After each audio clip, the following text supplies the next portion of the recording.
A heart attack happens when one of the arteries leading blood to the heart gets clogged. The heart cells that don't receive oxygen die.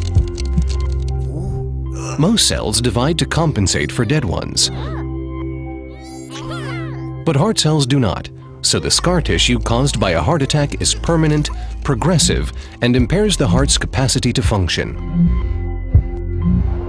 Currently, the only solution is a heart transplant.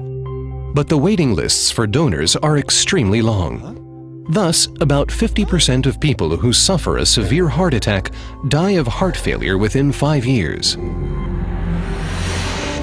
Researchers at Professor Tal Dvir's lab at Tel Aviv University are working on a different solution: a very special heart patch to replace the scar tissue.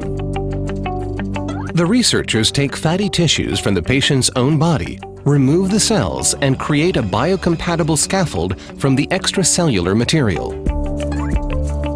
Then, heart cells derived from the patient's own stem cells are poured in to create a completely personalized heart patch.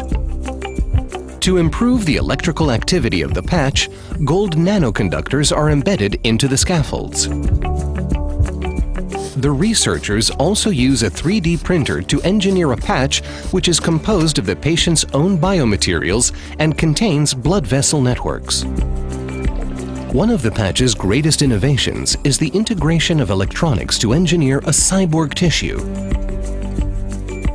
After surgically implanting this patch onto the patient's heart, its activity can be monitored online and, if needed, remotely controlled using electrical pulses. In addition, medications can be administered from afar, like adrenaline to modulate heart rhythm or anti-inflammatory drugs to prevent the body from rejecting the patch. After experimenting on rats and pigs, the next step will be clinical trials, with the hope of turning it into an alternative for heart implants in the future.